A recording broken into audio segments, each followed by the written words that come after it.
Saudara-saudara hadirin yang berbahagia, salah satu nikmat yang diberikan Allah kepada kita di dalam kehidupan ini ialah bahwa Allah Subhanahu wa ta'ala telah menciptakan segala sesuatu serba berpasang-pasangan. Dalam surah Yasin ayat 36 dijelaskan, Subhanallazi khalaqal azwaja kullaha mimma tumbitul ard wa min anfusihim wa mimma la ya'lamun. Maha suci Allah yang telah menciptakan segala sesuatu itu serba berpasang-pasangan, dari apa yang tumbuh di permukaan bumi, apa yang ada di dalam diri mereka sendiri, dan apa-apa yang mereka tidak mengetahuinya. Demikianlah kita lihat siang berhadapan dengan malam, benar berhadapan dengan salah, dan laki-laki berhadapan dengan perempuan. Setelah Allah menciptakan segala sesuatu itu serba berpasang-pasangan, maka Allah menetapkan aturan permainan yang mengatur seluruh kehidupan makhluk yang serba berpasang-pasangan itu. Kita tentu maklum, apapun saja yang kita lakukan dan kita perbuat tanpa ada aturan akan berakhir dengan kekacauan. Cobalah kita bikin satu sekolah, buka satu sekolah, tidak usah pakai aturan, tentu kacau.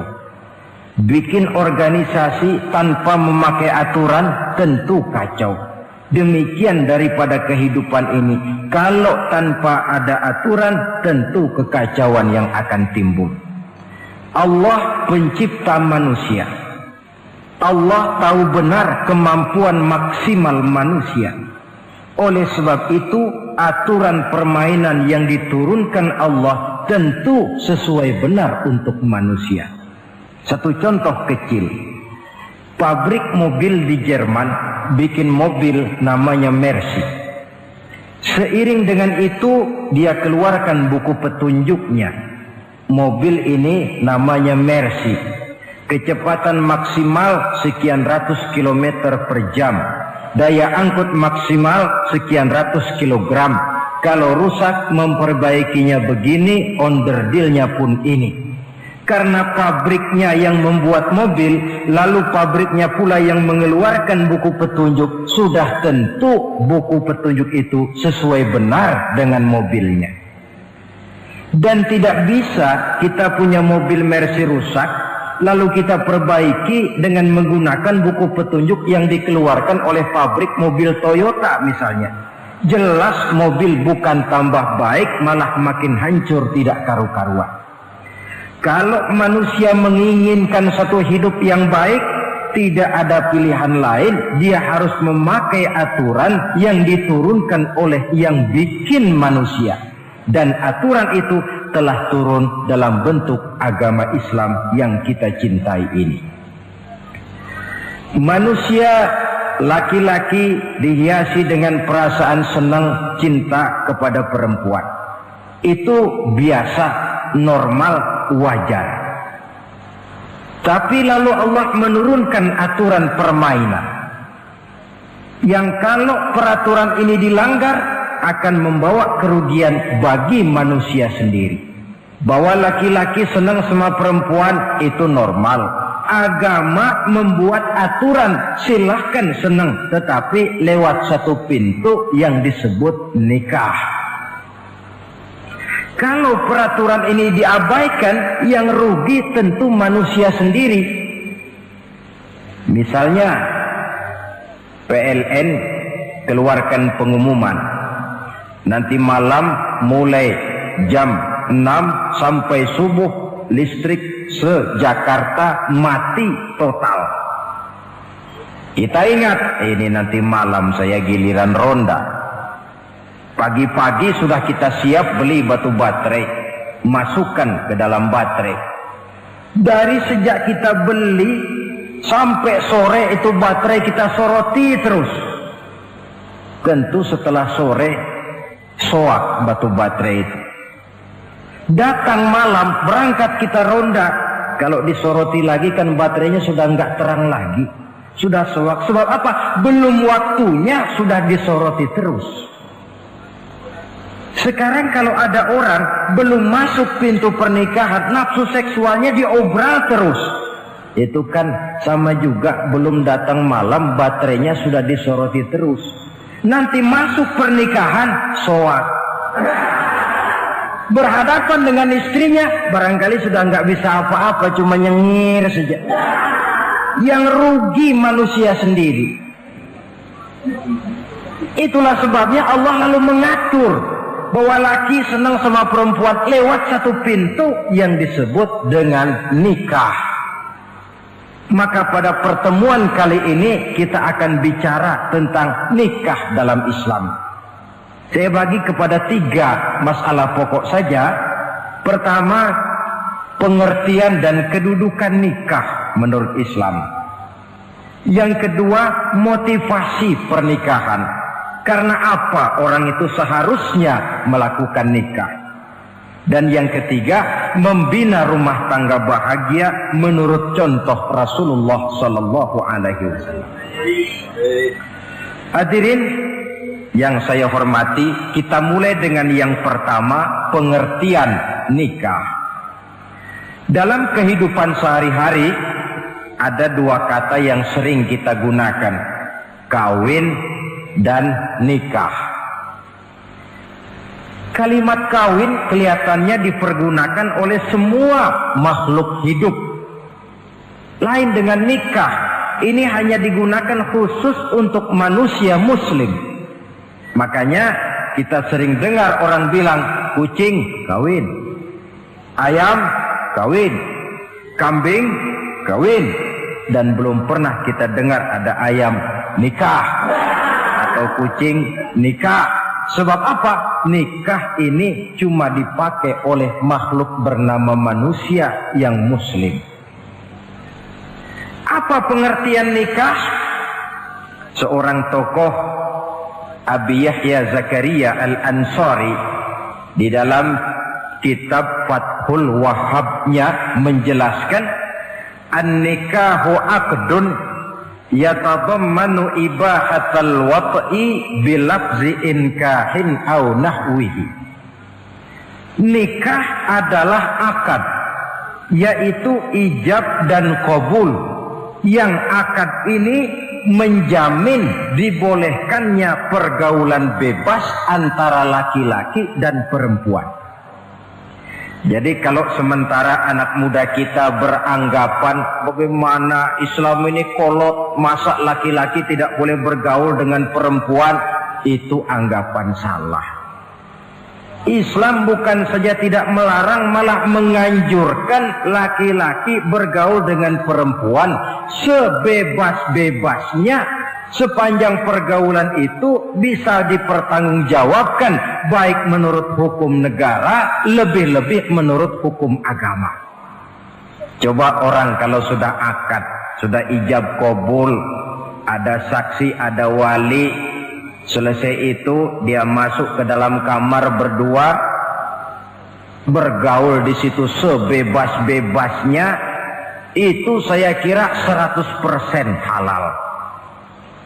Tidak perlu lagi orang curiga, tidak perlu lagi sembunyi-sembunyi. Kenapa? Ini bentuk pergaulan yang bisa dipertanggungjawabkan. Kalau tidak, dengan dalih new morality, kebudayaan modern, lalu melakukan yang disebut free love, free sex, samen liven, hidup bersama tanpa nikah alias kumpul kebo. Dan saya kira itu kebo cuma mewakili saja. Artinya begitulah kalau binatang itu kumpul. Sebab kumpul kucing pun saya kira begitu, kumpul ayam pun begitu. Kebo cuma mewakili binatang dalam kalimat itu. Tengoklah berapa banyak sudah bayi-bayi yang lahir ke dunia ini tanpa tahu kemana dia harus memanggil bapak.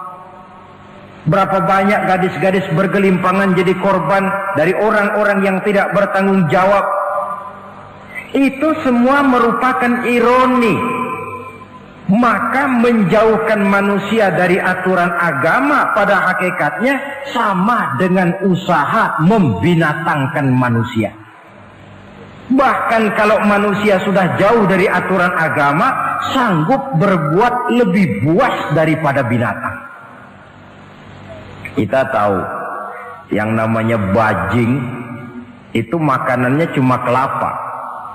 Tapi bajingan itu bukan cuma kelapa, kabel telepon doyan kok bajingan itu. Jauh lebih buas daripada yang namanya binatang. Maka agama ini mengatur agar manusia sebagai makhluk yang mulia hidup secara mulia. Jangan manusia kita ini, binatang saja. Kalau saudara ada yang punya kucing di rumah, saudara taruh di depannya, saudara sendiri yang langsung kasih ikan di piring, kasih kucing.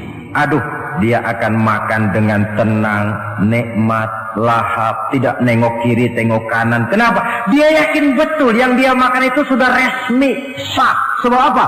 Tuan rumah yang kasih. Tapi kalau si kucing ngambil sendiri di dapur, mencuri dia, setelah dapat dia bawa lari, makan pun tidak tenang. Kenapa? Mesti nengok kiri, nengok kanan. Rupanya instingnya pun bekerja. Ini bukan hak saya mencuri. Saudara-saudara, tengok orang yang sudah terlibat dalam pergaulan suami istri yang sah. Itu kan nggak perlu tengok kanan, tengok kiri, nggak perlu takut-takut. Kenapa? Sudah sah. Tapi kalau yang bukan istrinya, wah itu bu, sudah seperti kucing nyolong ikan, tengok kiri, tengok kanan, tidak pernah mengalami ketenangan. Itu selintas pengertian nikah. Lalu bagaimana kedudukan nikah menurut Islam? Ternyata nikah dalam pandangan Islam tidak cuma sekedar untuk memenuhi kebutuhan biologis manusia. Tidak cuma sekedar untuk memperkembangbiakkan keturunan. Tidak cuma sekedar untuk mendapat ketenangan hidup. Lebih tinggi daripada sekedar itu, nikah dalam pandangan Islam ibadah. Jadi kalau kita ditanya, Pak, ibadah apa yang paling enak dalam Islam? Jawabannya jelas, nikah. Begitu enaknya ibadah yang namanya nikah ini, sampai yang sudah pernah pun pengen ulangan. Namanya ibadah. Tetapi tentu ada konsekuensi. Oleh karena nikah ibadah, dan semua ibadah dalam Islam tidak boleh dikerjakan setengah hati atau main-main. Sholat ibadah, tidak boleh main-main atau setengah hati atau coba-coba. Puasa ibadah, tidak boleh main-main, setengah hati atau coba-coba. Dan oleh karena nikah pun ibadah, punya nilai sakral, juga tidak boleh main-main, setengah hati atau coba-coba. Dus nikah eksperimen tidak dikenal dalam Islam. Mas, saya dengar sampean sudah nikah ya? Iya mas, saya cuma nyoba saja kok ini kok. Kalau enak terus, enggak ya bubar. Ini tidak ada nikah eksperimen, sebab dia punya nilai sakral yang bermotifkan ibadah. Itu pengertian dan kedudukan nikah. Lalu apa motivasi suatu pernikahan? Karena apa seharusnya orang nikah itu? Apa landasannya? Saudara, hadis yang diriwayatkan oleh Imam Bukhari, Muslim, Abu Dawud dan Ibnu Majah dari Abi Hurairah menjelaskan, Nabi bersabda, tunkahul mar'atu li arba'in. Nikahilah perempuan karena 4 perkara. Kalau dia perempuan tentu nikahilah laki-laki karena 4 perkara. Memilih jodoh, nah inilah lengkapnya konsepsi Islam. Memilih jodoh saja Islam itu memberikan petunjuk kok. Karena apa orang memilih jodoh itu? Kata Rasul yang karena 4 faktor.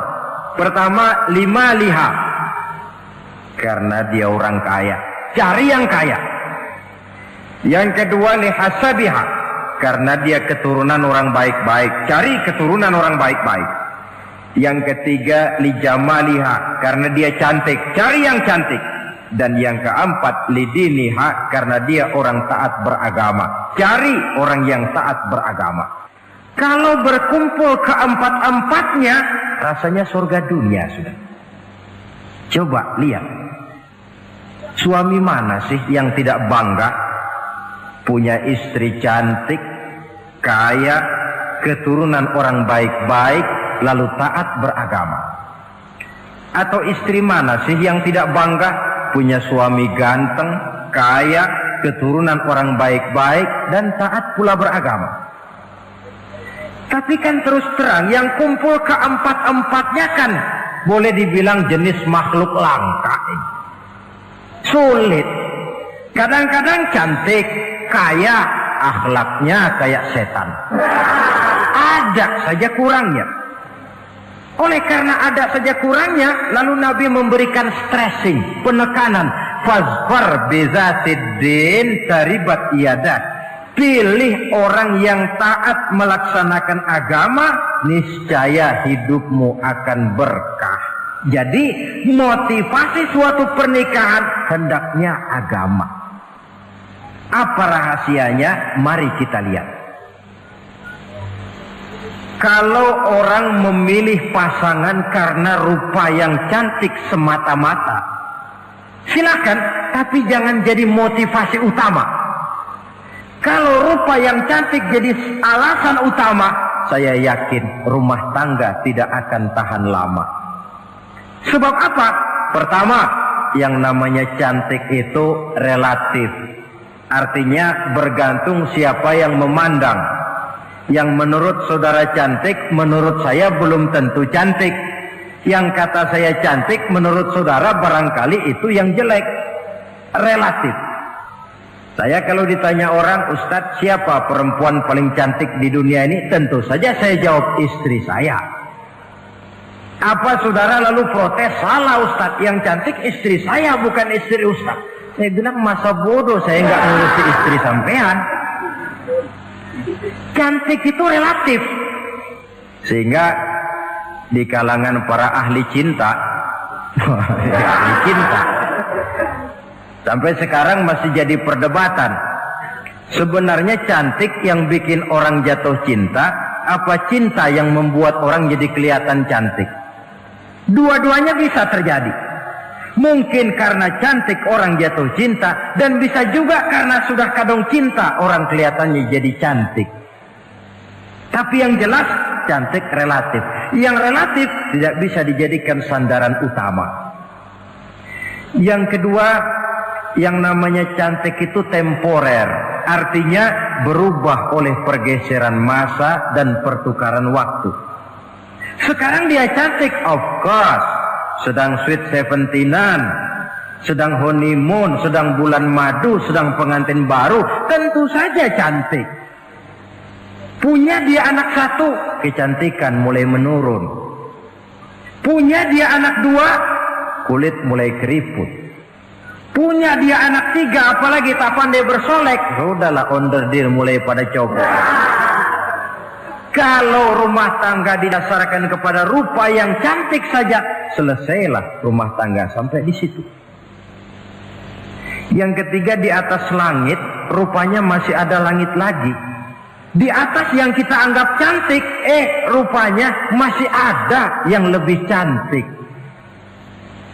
Kalau cantik yang kita kejar, kita akan jadi petualang yang pindah dari perempuan satu ke perempuan yang lain. Cinta bajak laut namanya. Di mana kapal berlabuh, di sana cinta mendarat. Saudara hadirin yang saya hormati, padahal sate dengan singkong itu kan bedanya cuma di tenggorokan. Kalau sudah masuk ke dalam perut, kenyangnya barangkali sama.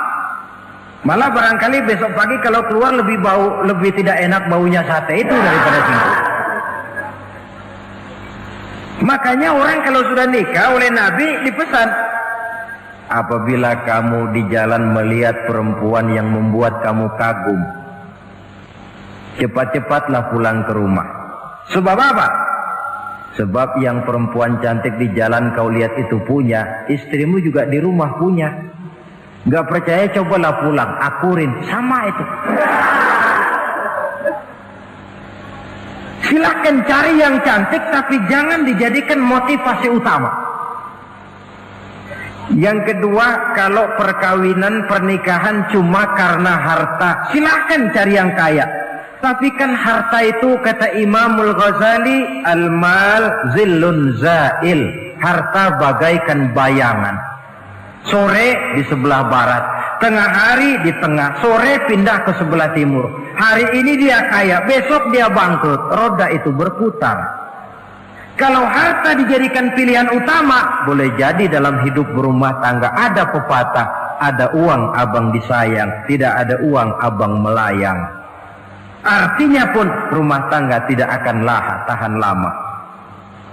Yang ketiga, kalau karena keturunan, persilahkan cari keturunan yang baik-baik.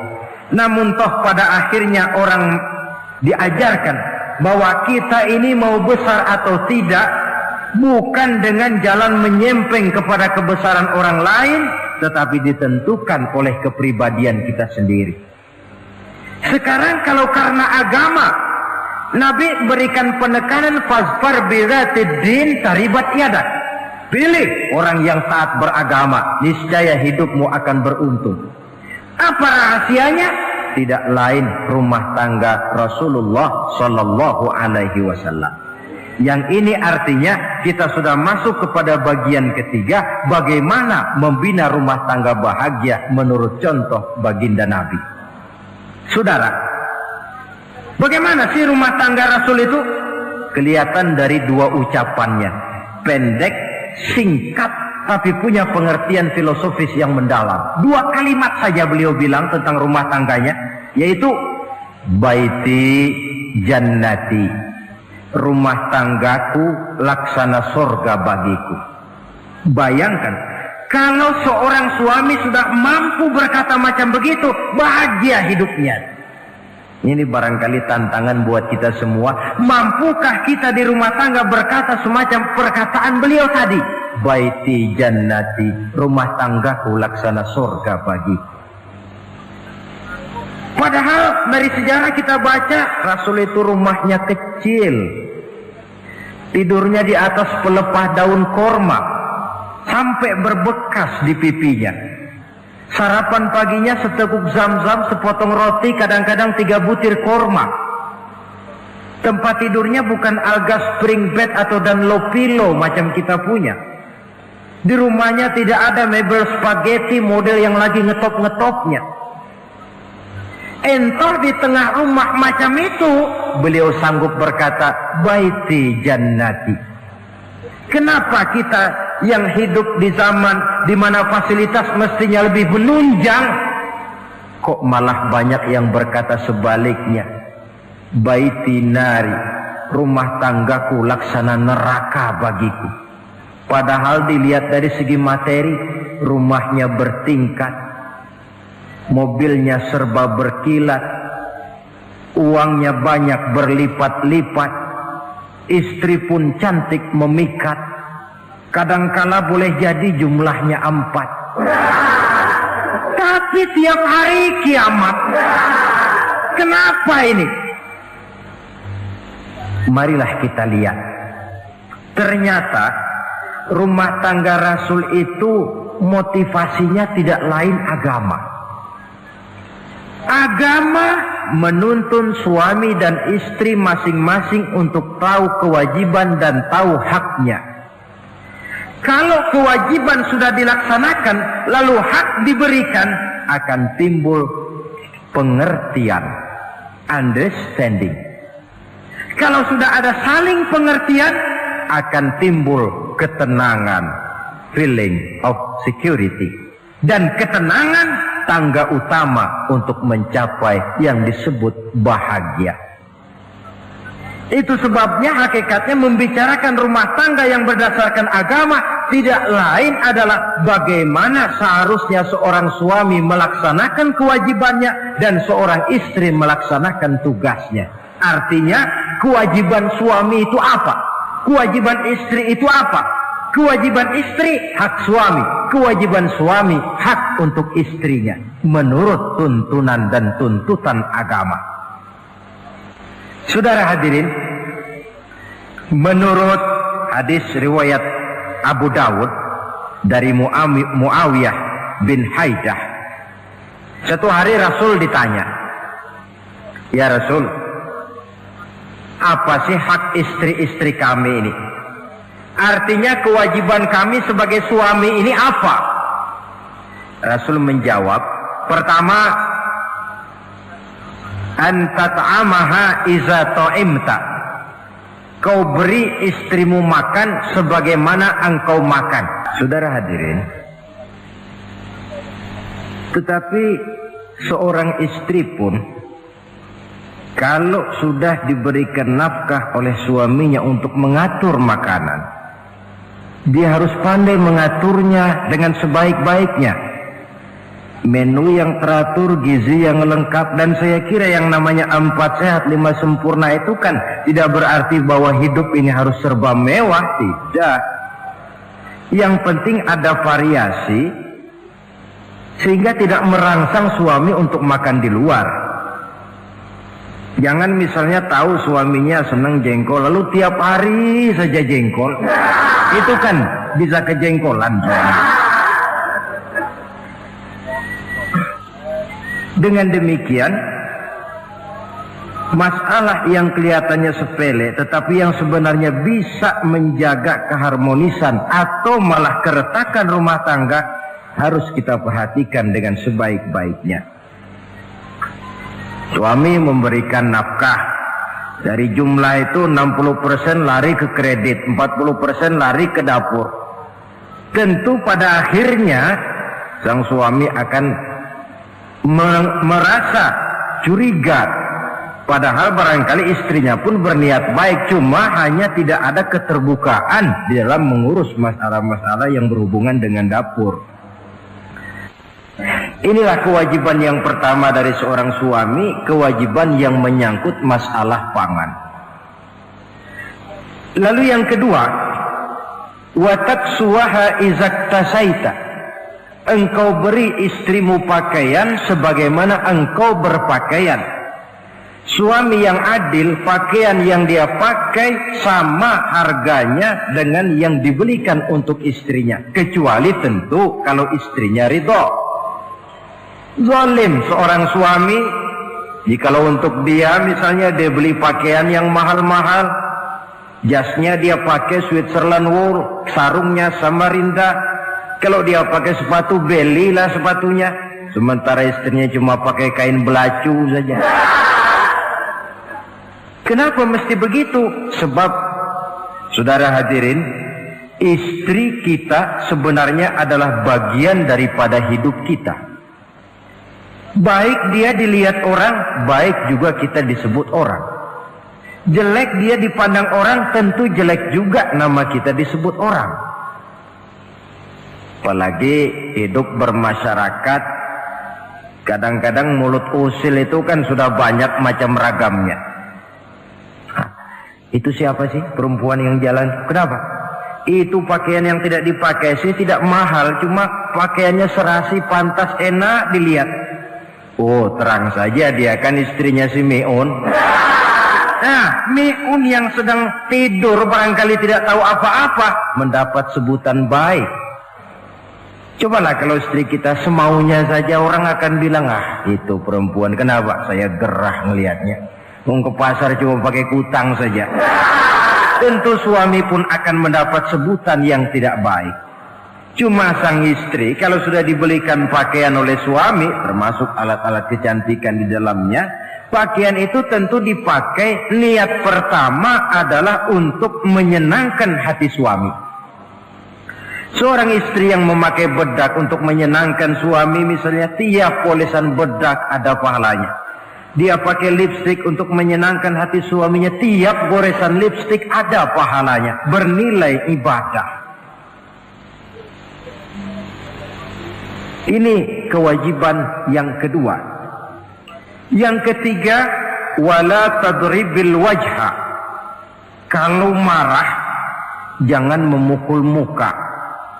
Maksudnya apa ini? Kewajiban memberikan perlindungan, sehingga si istri merasa ada tempat dia mengadu, ada tempat dia melarikan persoalan, ada tempat dia bergantung.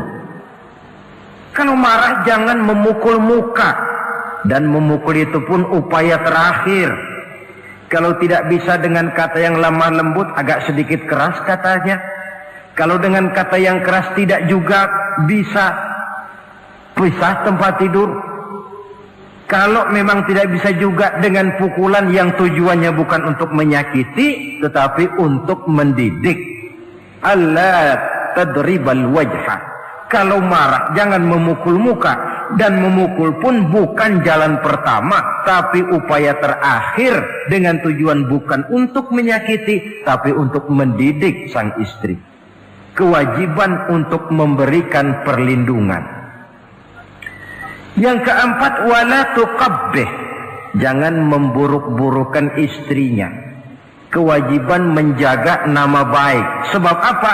Dalam satu bahasa yang indah, Al-Quran menjelaskan bahwa suami istri itu laksana pakaian. Hunna libasul lakum wa antum libasun lahunna. Istri pakaian untuk suami, suami pakaian untuk istri. Lihatlah alangkah indah gaya bahasa Al-Quran ini. Diibaratkannya suami istri seperti pakaian. Apa fungsi pakaian? Pertama, pakaian itu kan jadi kebanggaan. Saya bangga memakai baju seperti ini, saudara bangga memakai baju yang saudara pakai. Artinya seorang suami harus berusaha menjadi suami kebanggaan istri, dan seorang istri pun harus berusaha menjadi istri yang dibanggakan oleh suaminya. Jangan yang malah kemudian disesali. Itu kan kalau sudah marah orang kadang-kadang ucapannya nggak terkontrol. Istri marah sama suami, bang, nyesel gue punya laki sama dia. Sudah hilang lagi kebanggaan. Kalau kebanggaan hilang, wibawa pun hilang. Kalau wibawa sudah hilang, maka rumah tangga sudah sulit untuk dipertahankan. Yang kedua, yang namanya pakaian itu kan menutup aurat. Itu tujuan pakaian yang terpenting. Artinya di sini, kalau seorang istri mempunyai kekurangan, suamilah yang menutupi. Kalau seorang suami mempunyai kekurangan, istri juga harus berusaha menutupi. Jangan kekurangan suami diceritakan di pasar umum, atau kekurangan istri dibuka di mana-mana. Itu namanya suami istri tidak berfungsi sebagai pakaian, malah justru saling membuka aurat masing-masing. Iyalah kadang-kadang penyakit ini. Kadang-kadang yang namanya perempuan dari rumah itu berangkat ngaji katanya. Sampai di pengajian apa? Suaminya diakur-akurin. Bayu bagaimana suami? Wah, suami saya payah. Dipayahkannya suaminya di mana-mana. Atau aib dan kekurangan istri diceritakan di mana-mana. Orang bertanya, gimana mas istrinya? Oh, nggak maju. Loh, kenapa istrimu kan cantik? Iya, soal cantik sih iya, tapi tidurnya kok ngiler ini. Nah, ini kan nggak perlu yang macam begini ini. Tidak bisa menjaga apa yang disebut security informasi. Fungsi pakaian sebagai suami istri tidak berjalan di dalamnya. Saling menjaga kehormatan diri. Ini yang keempat. Yang kelima, wala tahjur illa fil bait. Jangan berpisah dari istri kecuali di rumah. Maksudnya begini, kalau satu hari seorang istri suami marah kepada istrinya, tidak usah istri itu disuruh pulang ke rumah orang tuanya, ke rumah mertua lalu diusir. Tidak, cukup pisah tempat tidur saja. Ini maknanya wala tahjur illa fil baiti. Rumahnya, dek malam ini saya sedang tidak enak pikiran, kau tidur di kamar belakang lah, saya kamar depan. Cukup pisah tempat tidur saja, tidak perlu istri dipulangkan ke rumah orang tuanya. Nanti umpamanya tengah malam turun hujan, udara dingin, pikiran berubah, berasa perlu, kan tinggal manggil. Tidak jauh secara psikologis ajaran semacam ini bisa kita terima. Saudara hadirin yang saya hormati, ini pada prinsipnya kewajiban seorang suami. Kewajiban yang menyangkut masalah pangan, sandang, perlindungan, memelihara kehormatan, dan menjaga ketenangan di rumah tangga dengan menyelesaikan persoalan rumah tangga itu secara intern.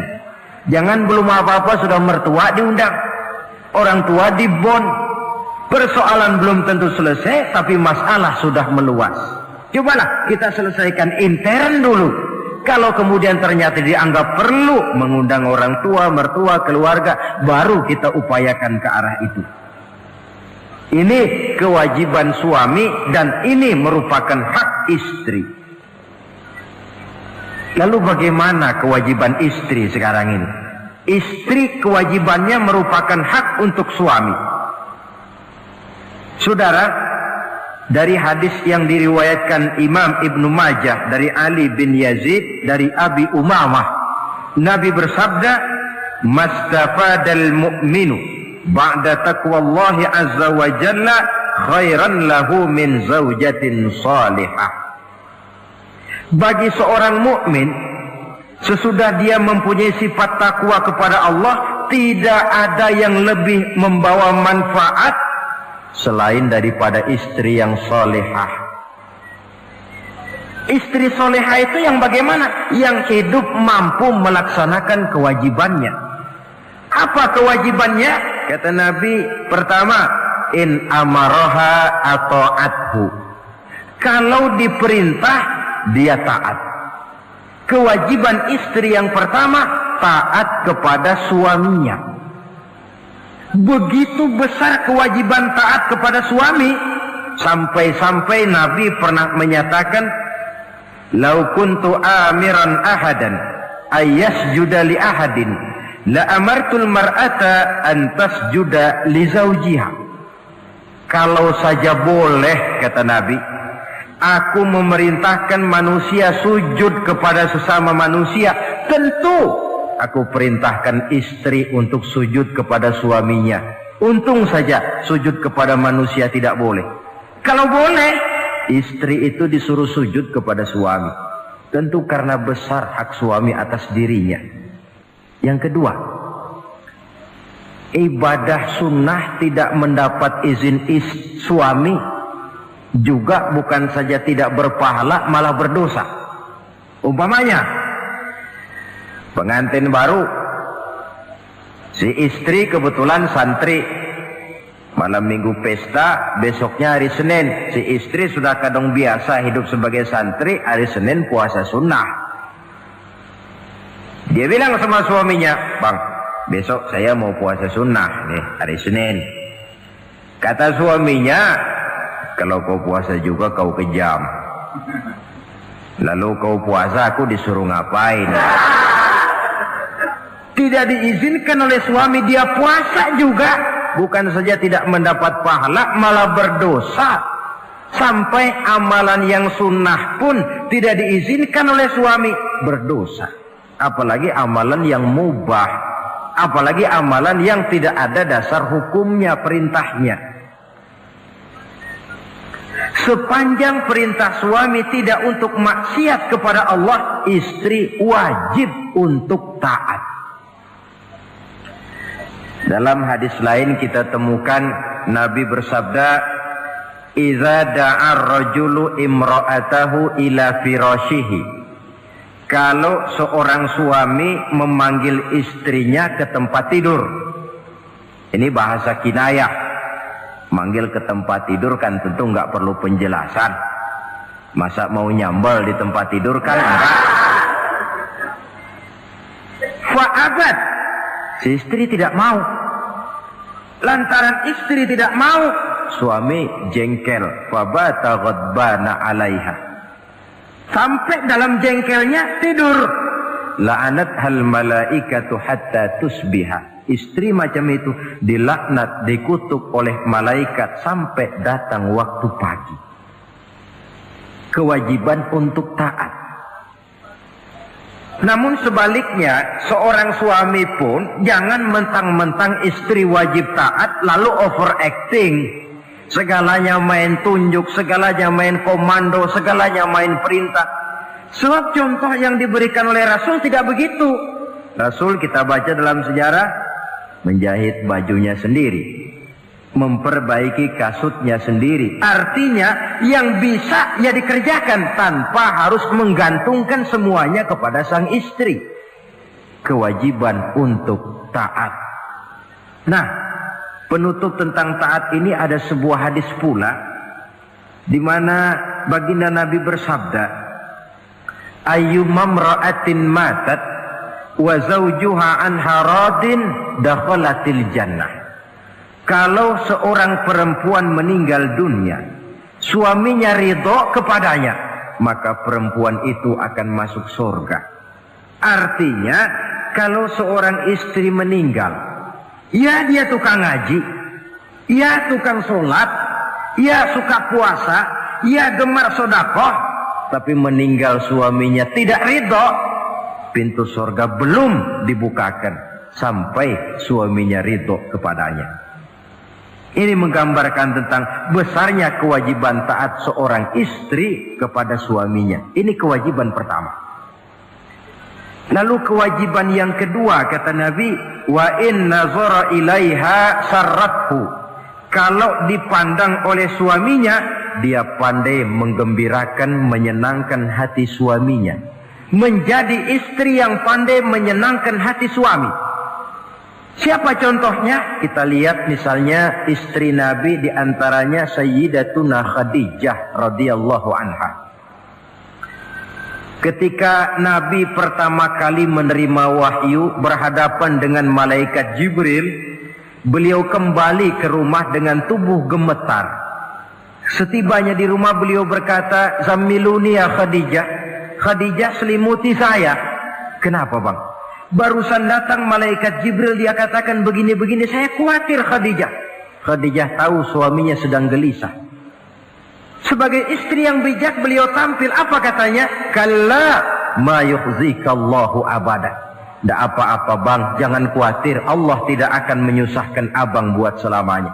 Ini istri yang pandai menyenangkan hati suami. Suami pulang dagang dari pasar, rugi. Istri tampil. Itulah bang, romantikanya dagang. Masa selamanya saja, untung sekali-sekali lah rugi. Si suami kan tidak terlalu pusing kepalanya. Jangan sudah di pasar rugi, sampai rumah istri pidato, peletar-peletor macam petasan.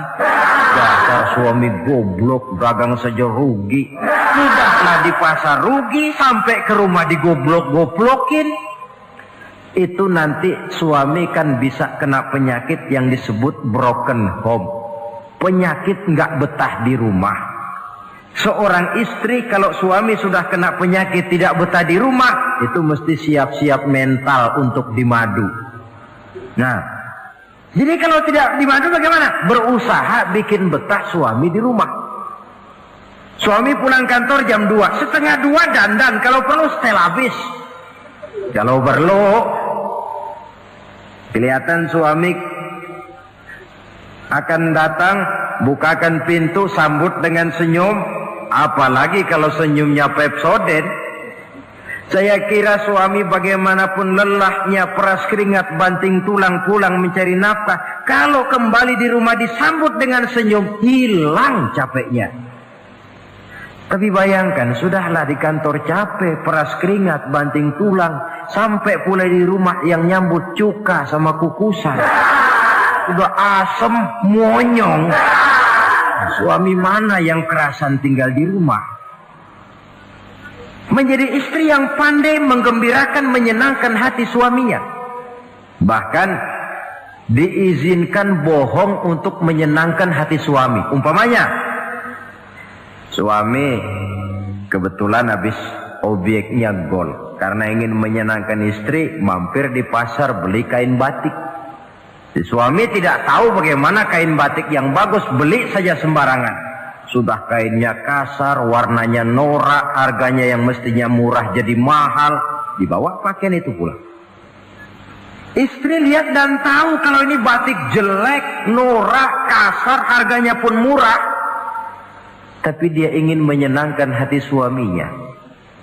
Suaminya tanya, bagaimana dek kain batik ini? Waduh bang, bagus betul kain ini. Pinter bener abang milih warna ini. Emang yang kayak begini ini bang, coba lihat tetangga kita mana ada yang pakai kain kayak begini. Ya memang gak ada, jelek. Suami senang tentu. Lalu kain itu oleh istrinya, ngaji dipakai, keundangan dipakai, tidur dipakai, masak dipakai, nyuci pun dipakai. Suami makin bangga, wah kain yang saya beliin dipakai terus ini. Lain pula istrinya, dalam hati dia berpikir, biarin deh gue pakai terus biar cepat hancur, nggak ada urusan. Coba kalau waktu itu si istri jujur, dasar laki goblok, beli kain kayak begini, sono pulangin. Nah, mungkin suami yang sudah payah-payah mau menyenangkan hati istrinya malah berbalik pikirannya. Saudara hadirin, ini kelihatannya penting untuk menjaga suasana keharmonisan di dalam kehidupan berumah tangga. Begitu pula pengertian seorang suami. Rasul pernah pulang dari masjid agak larut malam, rupanya banyak orang bertanya. Ketuk pintu, Assalamualaikum, sampai 3 kali tidak dibukakan pintu. Rupanya Aisyah lelap benar tidurnya. Rasul sadar beliau pulang kemalaman dan tahu istrinya capek bekerja di waktu siang. Ashraful Anbiya wal Mursalin ini menghormati istrinya.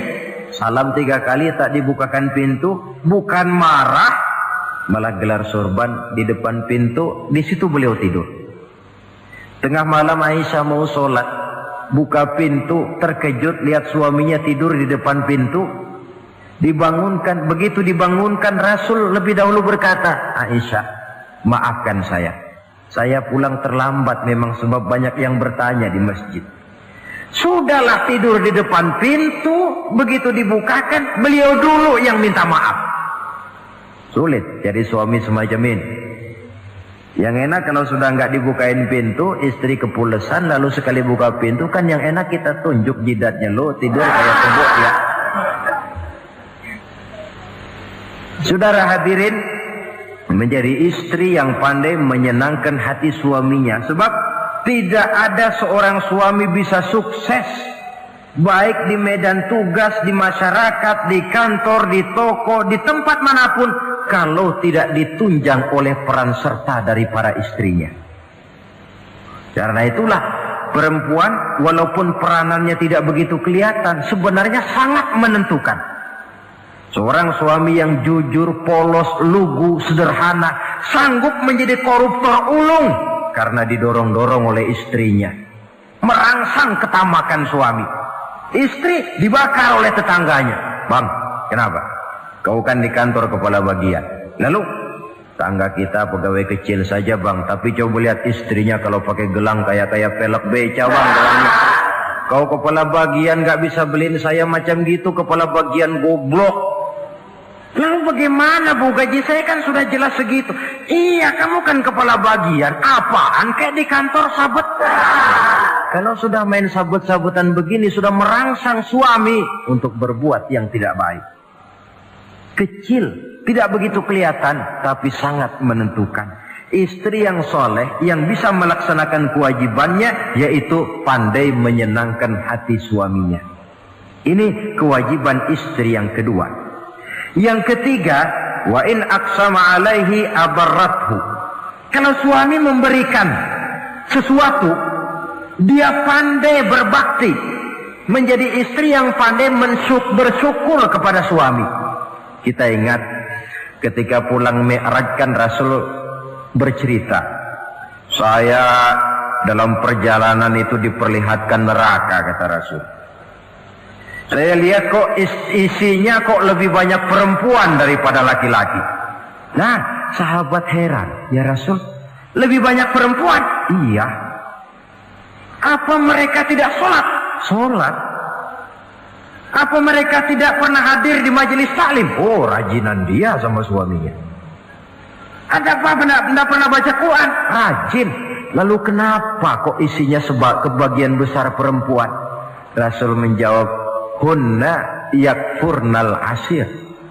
Mereka umumnya tidak pandai bersyukur kepada suaminya.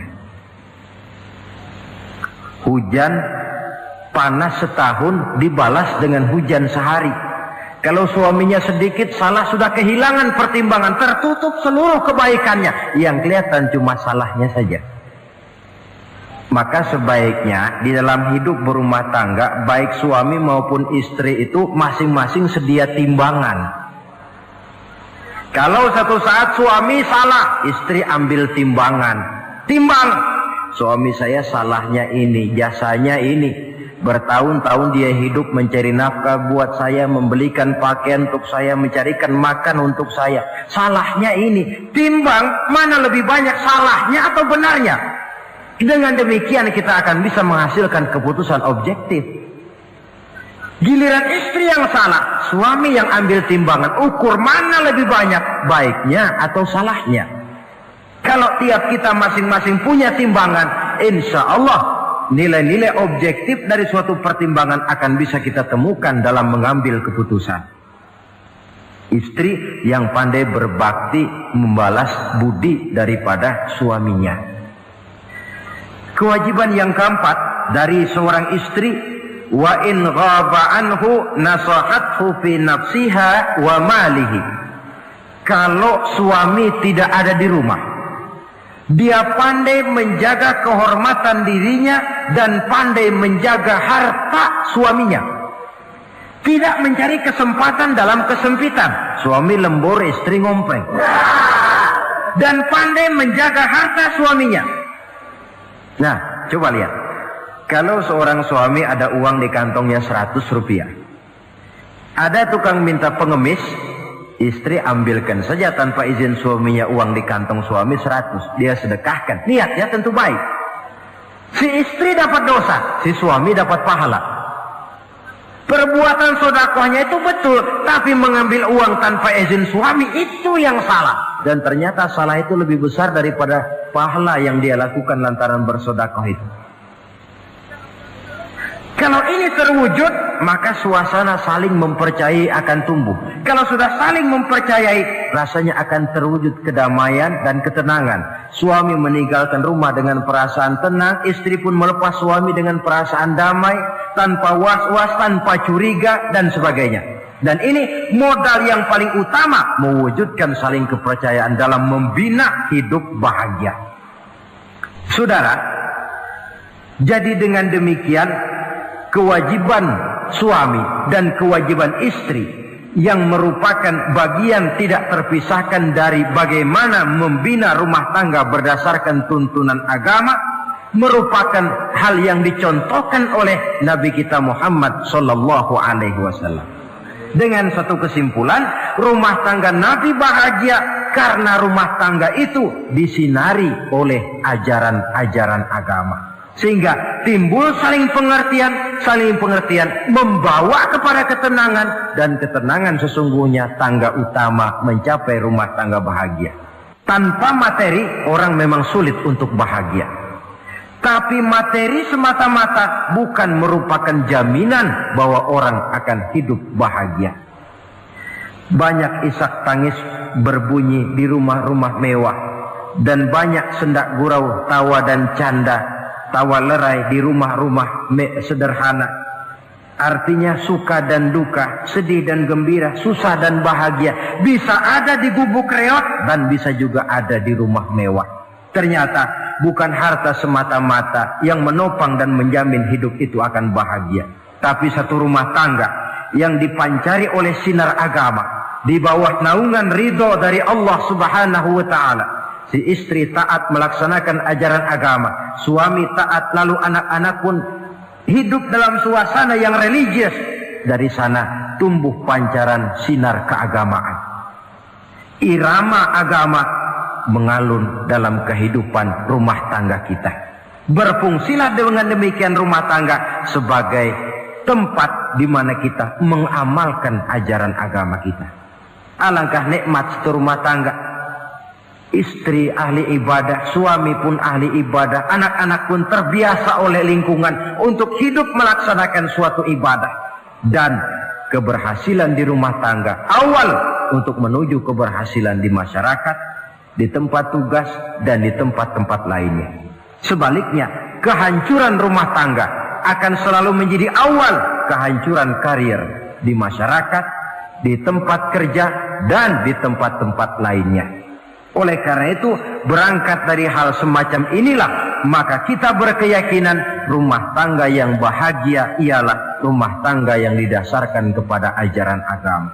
Sehingga tercapailah kebahagiaan hidup di dunia yang langsung menopang kepada kebahagiaan hidup di akhirat.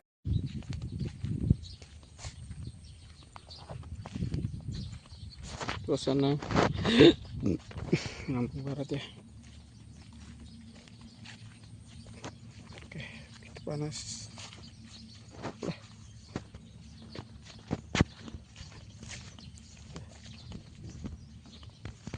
Sangat indah ya.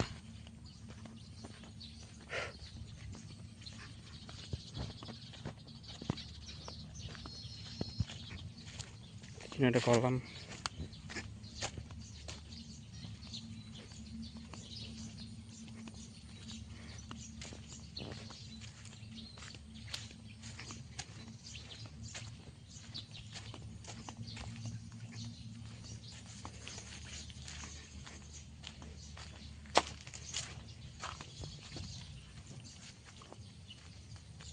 Oke, ada naga gabusnya. Kita akan coba mendudul gabus sana ya. Kita tes aja. Karena kita mau dulu kencingnya.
Tajuknya dulu ya.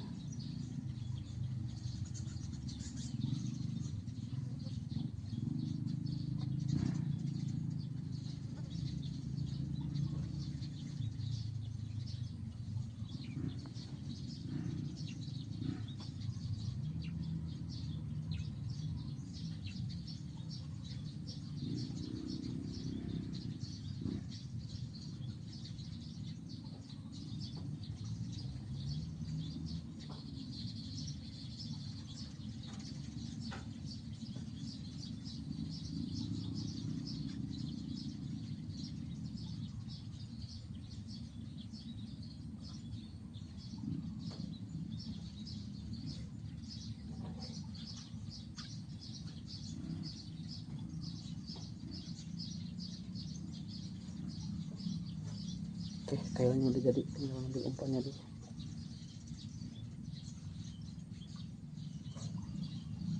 Kita batasin dulu ini. Kalau misalnya ada anakan ya guys.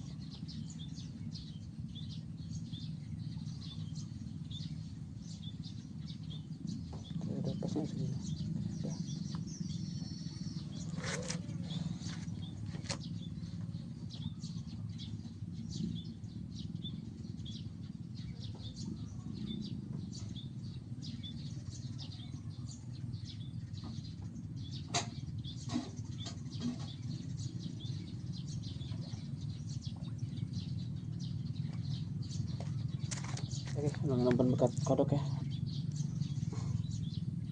Itu gede dari pancing dari bawah.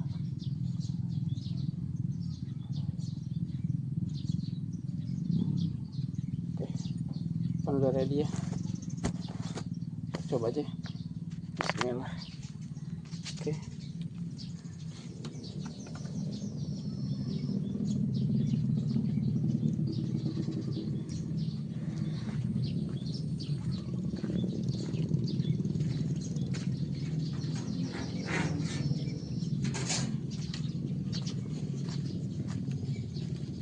Makanya ada sambaran.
Belum pernah duduk jadi bingung juga.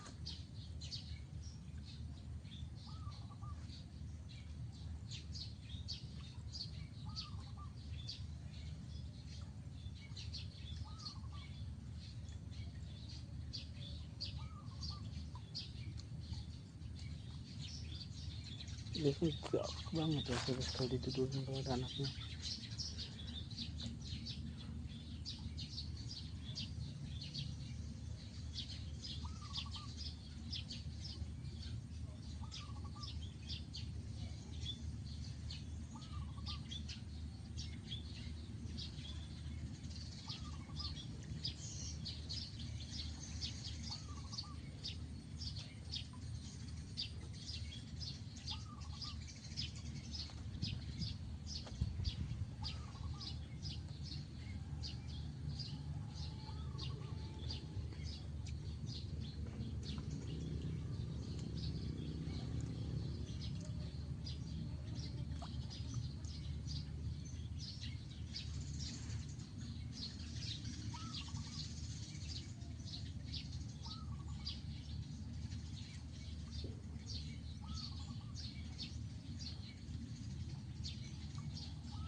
Oke guys, kali aja karena sulit ya.